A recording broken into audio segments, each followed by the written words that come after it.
이 이방 민족 중에서 크게 될 것입니다. 아멘. 예, 오늘 오후 예배는 차라리 제사하지 말라라는 제목으로 은혜를 좀 나누었으면 합니다. 오늘 말라기 시대의 상황 이야기를 조금 먼저 하는 게 좋을 것 같습니다. 오늘 본문을 이해하기 위해서요. 이제 여러분, 우리가 학개 선지자 이야기를 배웠잖아요. 학개 선지자가 어떻게 했습니까? 수룹바벨 총독이 있을 때, 또 여수와 제사장이 있을 때 학개 선지자를 통해서 이렇게 너희가 왜 성전 건축을 빨리 하지 않느냐 이렇게 지금 학개 선지자가 이렇게 막 종용을 했습니다. 그리고 사람들이 좋은 거 가져가서 성전을 막 짓는다고 이렇게 막 미루고 있으니까 그러지 말고 뒷산에 올라가서 빨리 나무에서 그냥 빨리 성전 지어라. 이게 학개 선지자가 하나님으로부터 온 메시지입니다. 너희가 그렇게 제사를 지내고 성전을 제대로 지을 때 어떤 일이 벌어지느냐? 하나님의 축복이, 하나님의 복이 이스라엘 민족 가운데 그렇게 있을 것이다. 이렇게 해서 학개 선지자를 통하여서 그렇게 종용을 했습니다. 사람들이 학개 선지자의 말을 듣고 또 스룹바벨 총독의 어떤 지휘 아래서 제2성전이죠. 이제 스룹바벨 성전을 짓게 됩니다. 예수님 시대에 오면 여러분 헤롯이 에돔 사람 헤롯이 성전을 엄청나게 잘 짓죠. 그러니까 그래서 헤롯 성전이라고 얘기하는데 사실은 헤롯 성전이라고 하지 않고 바로 이 스룹바벨 성전이라고 합니다. 그래서 제2성전이 되는 거죠. 예수님 시대까지 있었던 성전이 제2성전입니다. 지금까지 없었던 성전 제3성전이 지금 준비되고 있죠. 그 3성전은 지금까지는 없었습니다. 1성전은 솔로몬 성전이고 그게 바벨론 포로 시절에 그것이 부서지고 없었고요. 그 다음에 돌아와서 지은 성전이 이제 학개 선지자 그리고 스룹바벨 총독 이런 사람들이 지은 제2성전입니다. 스룹바벨 성전이라고 그러죠. 그 성전이 이제 어디까지 가느냐 하면은 이제 로마 시대까지 가서 예수님 시대까지 있다가 예수님이 돌아가시고 나서 70년도에 없어집니다. 로마 사람들이 와서 다 부숴버리는 것이죠. 이 성전을 그래서 여러분 아시는 것처럼 학개 선지자를 통하여서 하나님께서 지으라고 해서 지었습니다. 자, 사람들이 성전을 짓고 나서 어떤 생각이 들었냐면 처음에는 굉장히 열심을 좀 많이 냈을 거 아닙니까? 처음 성전을 지었으니까. 이제 제대로 된 예물도 드리고 헌금도 제대로 하고 또 제사장들도 옷도 제대로 빨고 또 하나님 앞에 드려지는 모든 제물도 제대로 된 것을 막 드리는 겁니다. 그런데요, 이렇게 막 제대로 드린다고 드렸는데 별로 좋은 일이 안 일어났어요. 나한테. 제사도 여전히 그냥 그대로 드려지고 그리고 이스라엘 백성들의 삶에도 여전히 공고하고 힘든 거예요. 그때는 이제 바사의 포로에서 돌아왔을 때만 해도 이제 헬라 시대가 도래를 하거든요. 헬라 시대가 도래하면은 이제 그리스 사람들이 이제 좀 이렇게 다스리는 어떤 그런 시대가 된 거죠. 헬레니즘 문화가 막 이제 유대 사회에도 그렇게 팽배를 하게 됩니다. 그런 시대에 살고 있으니까 이스라엘 백성들의 삶은 조금 여전히 좀 괴로웠어요. 자기 민족들이 자기 정치하고 자기가 뭐 세금 걷어가지고 자기 나라의 어떤 일들을 막 도모하고 이런 게 아니고 여전히 공양 바치고 뭐 그런 어려운 시기에 그렇게 살게 되었습니다.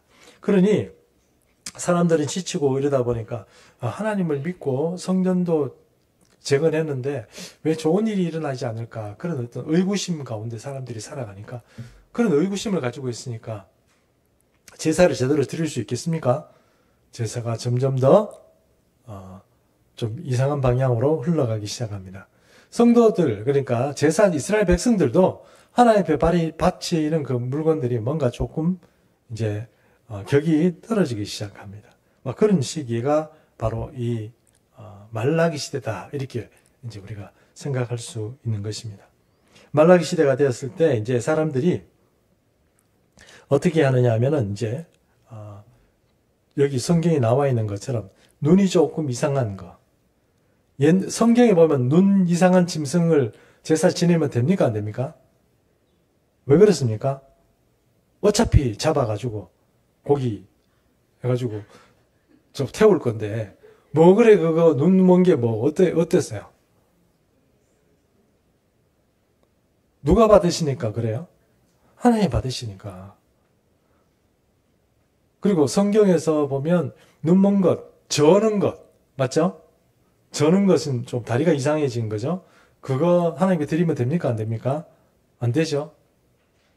근데 백성들이 어떻게 생각합니까? 드리는 게 어디고 이렇게 되는 거예요.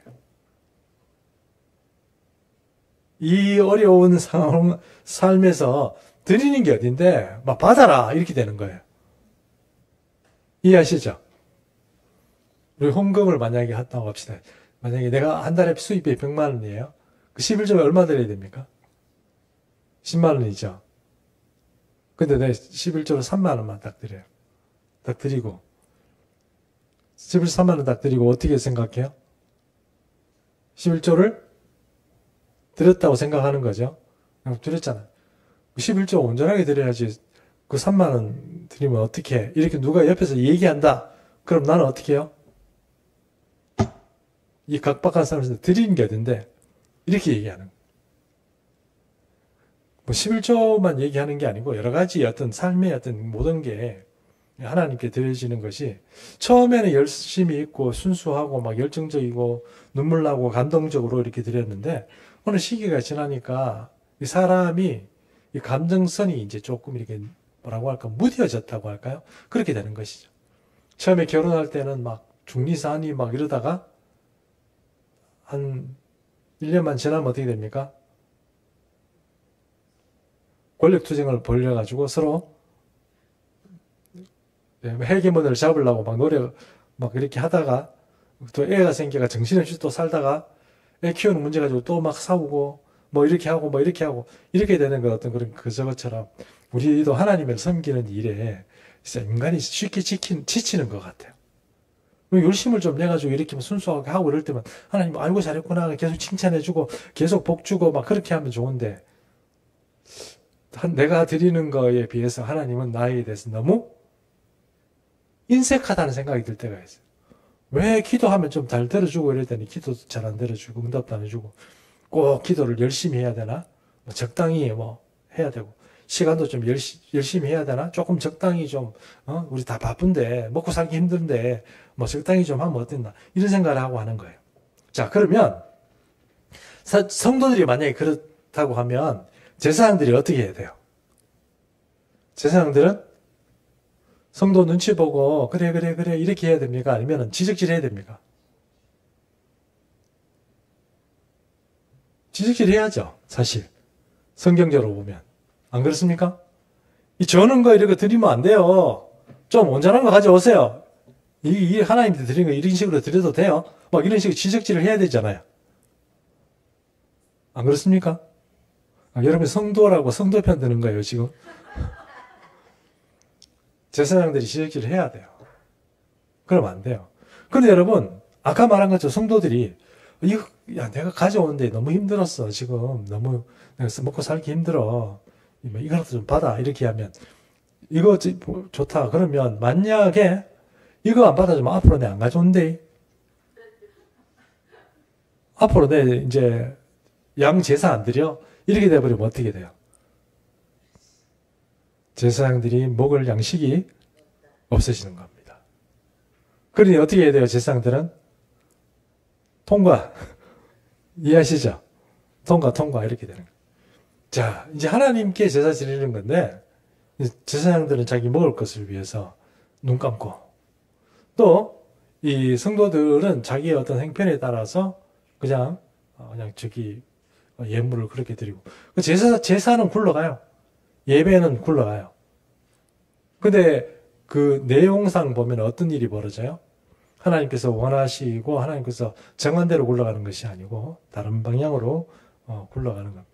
그 말라기 때만 해도 성전이 만들어지고 그 성전에서 제사를 지내는데 그 제사를 지내는 것이 제대로 된 제사를 드려지는 게 아니고 뭔가 편법이 벌어지고 주님께서 원하지 않는 방향으로 이렇게 제사가 지내졌다는 것입니다. 형식은 있습니다. 내용이 문제가 있는 것이죠. 우리 신앙도 마찬가지잖아요. 형식이 있는 사람이 좀 많아요. 형식이 있는데 내용이 빈약하면 여러분 이거 참 문제죠.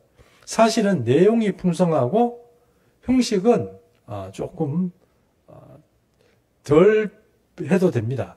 그런데 우리가 일반적으로 특별히 우리 대한 사람, 우리 한국 사람들은 약간 뭐라고 할까요?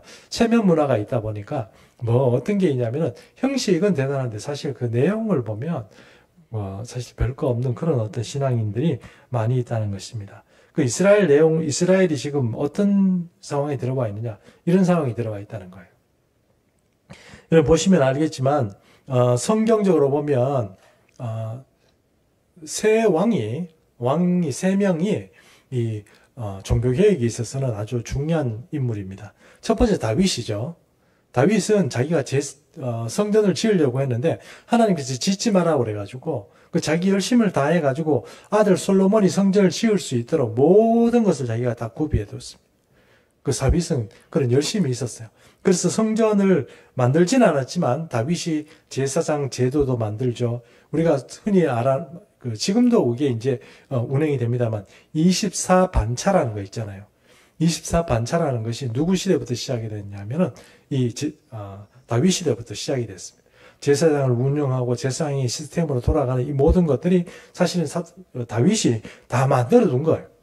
그게 이제 솔로몬 시대에 와가지고 성전이 이제 만들어져서 굴러갔기 때문에 이 다윗이 만들어 놓은 어떤 그런 종교 개혁에 있어서 개혁은 아니지만 그래도 이전에 있었던 어떤 종교 시스템과는 좀 다른 어떤 그런 것이 다윗 시대에 만들어졌습니다.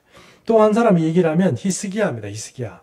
히스기야도 성전을 새롭게 만들고 특별히 히스기야는 신명기 말씀이 나와 있는 것 중앙성소 사상을 철저히 지킨 사람입니다. 다른 왕들이 그렇지 않았는데 히스기야는 어떻게 했냐면 산당을 다 헐어버렸어요. 산당을 다 헐어버리라는 것은 여러 가지 이제 아세라나 그런 것들 다 헐어버린 것도 있지만 하나님께 예배 드린다고 하면서 아무데나 이렇게 막 이렇게 기도원 만들고 기도처 만들고 막 이렇게 막 만들어 놓은 그런 것들을 다 헐어버렸어요. 헐어버리고 하나님이 중앙성소에 와서 제사 지낼 수 있도록 하나님 방법으로 그렇게 했던 왕이 바로 히스기야다 이렇게 말할 수 있습니다. 또 한 사람 왕을 말하면은 요시야인데요. 요시야가 이제 중요합니다. 요시야 이야기를 왜 하냐면은 요시야 시대에 바로 지금 이 말라기 시대하고 비슷한 상황이 좀 이렇게 많이 벌어졌기 때문입니다.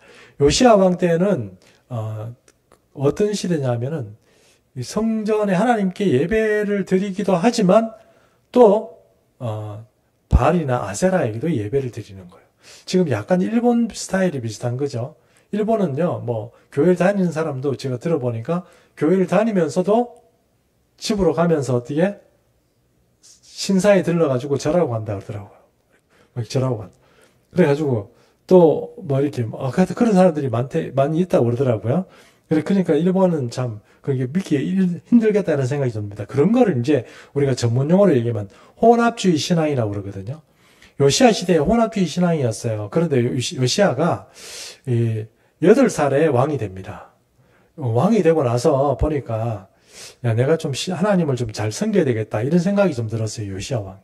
그래서 보니까 성전이 청소가 안 되고 너무 형편없어. 그래서 제사장들에게 명령을 해가지고 성전 청소를 좀 해라 이렇게 된 거예요.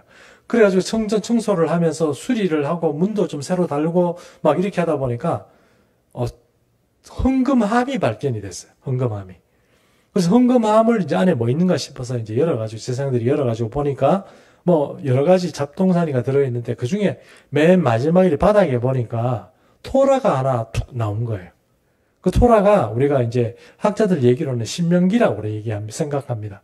신명기서가 이제 나온 거예요. 모세오경이 다 나온 건 아니고, 모세오경이 여러분, 어디 넣으려면 엄청 커요. 여러분, 두루마리가 엄청 크잖아요. 가죽으로 돌려보십시오. 그 말을 다 엄청 크거든요. 무겁고 이렇거든요. 근데 이제 신명기가 다 나온 거예요. 신명기가 꾹꾹이 이렇게 들어간 거죠. 신명기를 내가지고 이렇게 제사장 보고 요시야가 읽으라고 그랬어요.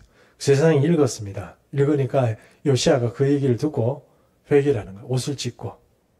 그래서 이제 요시야가 종교개혁을 일으킵니다. 종교개혁을 일으키면서 요시야가 이제는 하나님께 대해서 제대로 된 제사를 드리기 시작합니다. 성경이 말하는 대로 다시 하기 시작합니다. 여러분, 이런 얘기를 해서 좀 미안하지만, 성경대로, 그리고 목사가 앞에서 설교한 대로 신앙생활 하기가 쉽습니까? 어렵습니까? 그럼 여러분 왜 말을 안 들어요? 쉬우면 왜 말을 안 들어요? 쉽습니까? 어렵습니까? 어렵습니다. 성경이 말하는 대로 신앙생활하고 또 목사들이 이렇게 말하는 대로 신앙생활을 하려면 번거롭습니다. 삶이 불편합니다.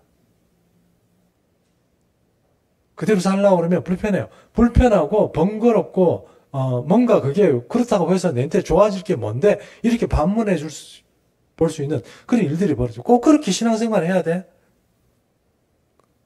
네, 나름대로 잘하고 있어요. 좀 터치하지 마세요. 잔소리하지 마세요. 차라리 사회생활 할 때 힘이나 되는 소리나 좀 해주세요. 이렇게 얘기할 수 있단 말이에요. 그게 말라기 시대의 이야기. 이거라도 안 가져오면 니 어쩔 건데. 저는 거라도 지금 갖다가 가져오는 게 어딘데, 떡 하나님에 드리는 떡이 뭔가 문제가 있고 막 이렇게 하더라도 그렇게 드리는 게 어딘데, 제사를 굴러가는 게 어딘데, 하나님 우리 행편을 아실 거야. 이런 식으로 생각하고, 그러는 그게 바로 말라기 시대라는 겁니다.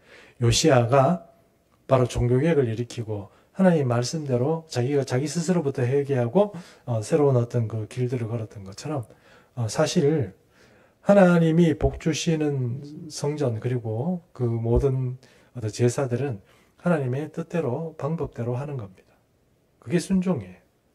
그러면 여러분, 우리 예배도 마찬가지입니다. 껍데기만 앞에 와 있다고, 자리에 와 있다고 해서 하나님께서 기쁘시게 받은 것이 아니고, 우리의 마음이 온전히 하나님 앞에, 드려져야 하는 그런 예배가 되어야 우리가 하나님의 복을 받을 수 있습니다. 오늘 이 말라기 시대에 있었던 이 이야기, 하나님, 너희가 왜 나를 멸시하느냐? 예배 자리에 나와서 있으면서도 혹시 하나님께서 누구야? 너 왜 예배 똑바로 안 드려? 지금 나 멸시하냐? 나 지금 무시하냐? 이런 말을 들을 수도 있다는 거예요. 우리 교우들은 대부분 지금 우리 함께 앉아있는 교우들은 신앙이 보통이 아닙니다. 여러분이 생각하는 것보다 훨씬 하나님이 여러분을 생각하는 게 더 깊습니다.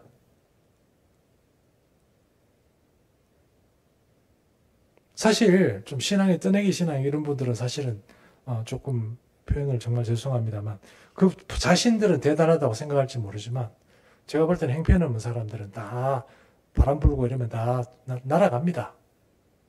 근데 여러분, 여기 바람 불고 막 이렇게 하더라도 여러분은 여기 버티고 아무렇지도 않은 것처럼 이렇게 멀쩡한 얼굴로 앉아있는 게 그 보통 신앙인지 아세요? 그러므로 제가 감히 여러분에게 이렇게 말할 수 있습니다. 여러분, 만약에 하나님께서 우리에게 이렇게, 야, 너 지금 나 무시하냐? 이렇게 말한다고 하면 여러분 뭐라고 하나님께 대답할 겁니까? 내가 언제 멸시했어요? 언제 무시했어요? 내 나름대로 하고 있는데요. 왜 그러세요? 이렇게 얘기하시겠어요? 아니면은, 예, 주님, 뭐가 잘못했습니까? 뭐가 문제입니까? 제가 고치고 주님 따라가겠습니다. 이렇게 대답하는 게 맞겠습니까? 후자 아니겠습니까?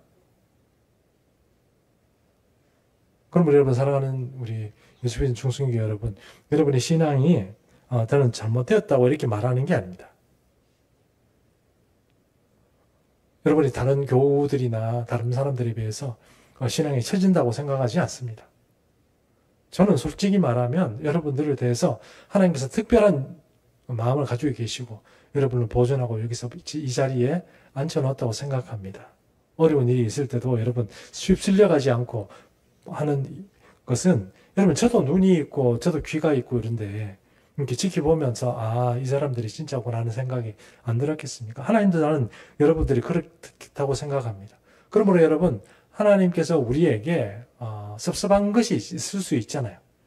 왜냐하면 예배에 문제가 있으면 문제가 생기고 예배가 제대로 드려지면 거기 복이 있습니다. 하나님께 예배하는 자는 십계명에 말하고 있는 것처럼 천대까지 은혜를 베푼다고 그러고요.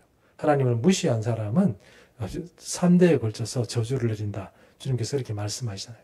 예수 믿는 사람, 예수를 믿는다고 많은 사람들이 교회에 다니지만 그럼에도 불구하고 하나님으로부터 사랑 못 받고 하나님으로부터 복 못 받는 사람이 얼마나 또 많습니까? 뭐가 문제입니까? 예배가 제대로 드려지지 않으면서 자기는 괜찮다고 생각하는 말라기적 사고를 가지고 있었던 사람들이 많았기 때문입니다.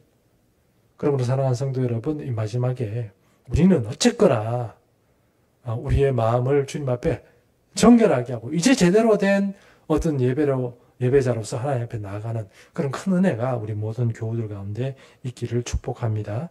우리 이제 성경 말씀 몇 가지만 한번 살펴보고 말씀을 마치도록 하겠습니다. 말라기 1장 6절 보겠습니다. 내 이름을 멸시하는 제사장들아, 나 만군의 여호와가 너희에게 이르노라. 아들은 그 아버지를, 종은 그 주인을 공경하노니 내가 아버지일진데 나를 공경함이 어디 있느냐 이랬습니다. 아버지 무시하는 집안이 잘 되겠습니까? 아버지 무시하고 아버지 뭐락하고 막 자식들이 뭐 아버지 한마디 하면 자식들이 10마디 하고 막 이렇게 되면 여러분 그게 그 가정이 채통이 안 서는 겁니다. 그런 일들이 벌어지면 제대로 된 가정이다 이렇게 말할 수 없습니다. 성경이 말하는 게 그렇습니다. 아무리 현대적인 가정이지만 그것은 뭐 변함이 없습니다. 그리고 여러분 회사에 가서 제가 이런 거는 조금 잘못된 케이스를 제가 하나 말씀드릴게요. 제가 이렇게 저한테 잘해주는 상사가 있었어요. 본부장님이 잘해줬어요. 근데 제가 이렇게 가다가 어떤 사람이 백화점에 납품하는 물고기라고 그러면서 물고기 잘 모르니까 저번에서 사라는 거예요. 선물용으로 너무너무 좋다는 거예요. 그걸 덜컥 샀네. 그래 가만 생각하니까 우리 본부장님한테 갖다 드리겠다. 왜? 백화점에서 납품하는 거니까. 좋은 거라니까. 그걸 가지고 사기인 거 아시죠 여러분? 사기. 예, 백화점에 납품한다는 이상 못 먹는 물고기 그런 거를 이제 어리숙한 저 같은 사람한테 속여서 파는 거예요. 그걸 덜컥 속아가지고 이제 우리 본부장님 집에 갖다 드렸더니 우리 사모님이 기절을 하고 와 이러면서 고기 상자를 던졌다는 거. 뭐 그런 얘기가 있습니다. 그래 우리가 하나님께 드리고 상사에게 뭔가를 갖다 드리고 이렇게 하는 것도 사실은 조심해야 되잖아요. 근데 하나님께 드리는 것 자체를 우리가 너무 조심하지 않고 너무 이렇게 한다. 그건 좀 우리가 좀 생각해 봐야 되겠다는 겁니다. 그러므로 여러분 우리가 헌금하는 것 그리고 시간을 하나님께 예배 드리는 그 시간 이런 것들을 조금 더 열심을 냅시다. 조금 더 열심을 냅시다. 그러니까 좀 제대로 된 신앙, 하나님 복 받는 어떤 그런 것을 위해서. 왜냐하면 그런 걸 열심히 하고, 열심히 안 하고, 제대로 되지 않은, 그런 어떤 걸 하면, 나는 한다고 해요. 내 최선을 다하는데, 하나님 보시기에는 그게 조금 하나님 보시기에 나 섭섭하다. 이렇게 될 가능성이 있다는 거예요. 그러니까 그런 거를 우리가 먼저 하나님께 좀 정비하고, 그 자체는 우리가 양보하지 말고 시간도 쫙 맞춰드리고 그 다음에 뭐 헌금이나 헌물이나 또 봉사하는 것도 조금 더 성의를 가지고 그렇게 했으면 좋겠다 하는 것입니다. 그게 하나님께서 받으시는 신앙이 되고 믿음이 된다는 것입니다. 6절을 그렇게 읽었고 7절 한번 보겠습니다. 너희가 더러운 떡을 나의 제단에 드리고도 말하기를 우리가 어떻게 주를 더럽게 하였습니까? 하는도다. 이는 너희가 여호와의 식탁은 정결히 여길 것이라 말하기 때문이라 이랬습니다. 식탁을 딱 정결하게 한다 그러면서 하나님께 바치는 떡을 제대로 안 하면 이런 제사장들이 만약에 교회 그러니까 성전에 많이 이렇게 포진하고 있다면 이 사람들이 무슨 생각을 하고 어떤 일을 그 사람들이 자기 할 일로 생각할까요? 하나님께 드리고 이러는 것 자체가 허투루었다는 얘기는 제사장들끼리 어떻게 합니까? 권력 다툼을 하겠죠. 권력 다툼을 하고 편가르게 하고 싸우지 않겠습니까? 하나님께 마음이 중심이 그렇게 되지 않으면 그렇게 되는 거예요. 교회도 마찬가지죠. 교회에서 만약에 하나님에 대한 마음이 진심이 아니면 나는 어떻습니까? 사람들 지배하려고 그러고, 내 마음대로 하려고 그러고, 내가 뭐 사람들을 편가르고, 이렇게 하려고 하는 마음이 어떻게 됩니까? 그 마음에 딱 오르는 거죠. 그 사람이 자기가 중심은 내가 이거 막 하려고 하는 그런 마음들이 있는 사람들이 생각. 하나님한테 마음이 멀어지고 하나님에 대해서 깨끗한 마음이 생기지 않으면 반드시 타락합니다. 그 사람이 신앙생활 제대로 할 리가 없죠. 예. 세상에 대해서 하나님께서 7절에 그렇게 말하는 이유가 그것입니다. 8절 만군의 여호와가 이르노라 너희가 눈먼 것 희생 그것도 똑같은 얘기죠. 희생을 그렇게 하나님께 드리면서 병든 것 이런 걸 드리면서 어떻게 그럴 수 있냐. 너희 총독에게 그런 거 갖다 줘봐라. 총독이 좋다 그러고 너 잘 봐주겠냐? 그것도 하나님도 마찬가지다는 겁니다. 그런 거 가져오면서 형식적으로 그렇게 하면서 나에게 어떤 복을 받는 거 그거는 어불성설이다. 이렇게 말하는 겁니다. 9절 만군의 여호와가 이르노라 너희는 나 하나님께 은혜를 구하면서 우리를 불쌍히 여겨 주십시오. 이렇게 하여 보라. 너희가 이같이 행하였으니 내가 너희 중 하나인들 받겠느냐. 이 얘기는 어떤 얘기입니까? 우리가 우리 삶을 살아가면서 여러 가지 문제가 생기잖아요. 그럼 우리가 여러분 제대로 된 신앙과 믿음 가운데 살아가는 사람은 늘 하나님의 도움을 받습니다. 늘 하나님의 도움을 받아요. 막 이렇게 저렇게 어쨌든 도움을 받습니다. 그런데 내가 하나님 앞에 드리는 게 인색하고 뭔가 문제가 있는 사람이 하나님께 도움을 구하면 하나님이 착착 도와주시겠습니까? 어렵죠. 도와주지 않는다는 겁니다. 도와주지 않는다는 것보다는 도움을 받기가 힘들다는 것입니다. 왜 그렇습니까? 내가 그렇게 했기 때문에 그렇다는 거예요. 하나님께서 그렇게 지금 얘기하고 있는 거예요. 이런 얘기를 하면 좀 하나님이 너무 좀 인색하시다. 어떻게 사람처럼 그렇게 할 수 있냐? 우리 잘 봐주고 그렇게 해야지. 그렇게 생각할지 모르지만 여러분 신앙생활 평생 하면서 많은 분들이 신앙이 자라나지 못하는 이유가 바로 말라기 시대의 신앙하는 그 사람들처럼 그렇게 신앙생활하기 때문에 그렇습니다. 평생 하나님께 대해서는 또 드려지는 것은 뭔가 조금 부족하고 마음도 그렇게 형식은 잘하는데 껍데기가 보면 뭔가 이상해요. 그런 신앙으로 살아가면서 그렇게 하면 하나님께서 그 사람을 좋게 보겠냐는 거예요. 문제가 생긴다는 거예요. 그러면 여러분 뭔가 신앙이 정체되고 어려움이 있으면 하나님이 나를 안 도와준다 이렇게 생각하기보다는 뭔가 내가 하나님께 대해서 내가 인색하게 하는지 뭘 잘못하는지 한번 돌아볼 필요도 있습니다. 다시 말씀드리면 여러분은 잘하고 있습니다. 잘하고 있습니다. 잘하고 있으니까 제가 이런 얘기를 하는 겁니다. 못하는 사람한테 이런 얘기하면 진짜 상처되죠. 상처되고 막 목사님 어떻게 그런 얘기를 할 수 있어요.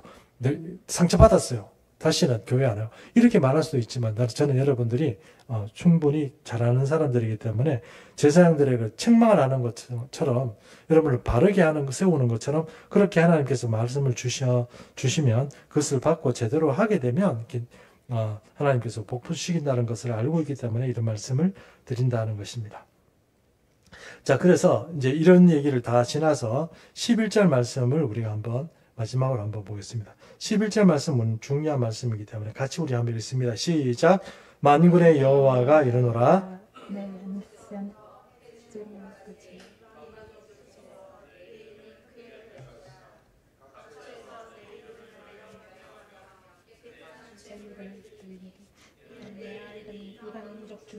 크게 될 것임이니라. 자, 해 뜨는 데가 어딥니까? 해 뜨는 데가 대한민국입니다. 왜 이 얘기를 하냐면, 대륙이라는 것이 지금 우리가 5개로 갈라져 있지만, 판들의 어떤 그 법칙에 보면 이것들이 원래 하나였다는 거 지금 말씀드렸죠. 원래 땅이 하나였습니다. 그리고 물이 원래 노아 홍수 이전에는 대륙분 밖에 있었습니다. 대륙분 밖에 있었는데 여러분 아시는 노아 홍수 이후에 모든 것들이 판들이 틀어지면서 대륙들이 물 위에 물이 이제 뜨기 시작하고 뭐 이렇게 하면서 여러 가지가 지금 흐트러져 있는 것입니다. 그래서 해 뜨는 데부터 해 지는 데까지 그 찬양도 있지만 그 찬양 부를 때마다 우리나라가 참 복받겠구나 하는 생각이 저는 많이 듭니다. 왜냐하면 성경에 해 뜨는 데 얘기 나오니까요. 예, 이거는 국뽕에 취해가지고 제가 하는 얘기입니다. 그럼 결국 어떤 얘기냐면 이 모든 세계에 있어서 하나님께서 유대인들이 아니고 전 세계 위에서 하나님의 이름이 높아질 때가 옵니다. 지금이 그런 시대고요. 지금은 오히려 유대인들은 하나님을 제대로 못 섬기지만 오히려 이방 가운데서 하나님을 잘 섬기고 그런 사람들이 많이 생기지 않습니까? 그런 사람들이 하나님의 이름을 부를 때가 온다는 것입니다. 이거 하나님께서 너희가 하나님을 잘 섬긴다고 그렇게 얘기하냐? 두고 보자. 나중에 너희보다 더 잘 섬기는 이방인들이 많이 생겨날 거라. 그게 11절 말씀입니다. 그러므로 어느 시대나 이방인이 됐든 유대인이 됐든 중요한 것은 하나님을 잘 섬기는 것이 중요합니다. 우리가 우리 시대에 이렇게 신앙생활을 하면서 소수의 이런 정예의 사람들이 모여 있을 때 우리가 우리 교회는 작은 교회니까 신앙생활 좀 대강하자 이렇게 생각하지 말고 우리 스스로가 주님 앞에 성경이 말하는 대로 정결한 마음으로 거룩한 마음으로 주님 앞에 예배드리고 그렇게 하면 예배드리는 그 자체가 우리에게 큰 복을 주고 하나님의 그 임재가 그 예배 가운데 있으면 놀라운 역사가 우리 가운데 있게 된다는 것입니다. 마귀는 우리 교회가 제대로 된 예배를 드리거나 또 하나님이 원하시는 그런 어떤 교회로 성장하기를 매우 싫어합니다. 주저앉히고 싶어 합니다. 이렇게든 저렇게든 주저앉히고 싶고 어떤 경우에 목회자를 치기도 하고 이렇게 해서 합니다. 그러나 여러분 우리가 그런 데 지지 말고 끝까지 우리 하나님을 잘 섬기는 교회로서 특별히 오늘 이 말라기 말씀을 통하여서 형식이 아니고 우리 내용 자체가 우리 삶의 내용 자체가 하나님께 온전히 드려지는 그런 예배자로서 살아가시게 되기를 축복합니다. 찬송가 60장 찬양하겠습니다.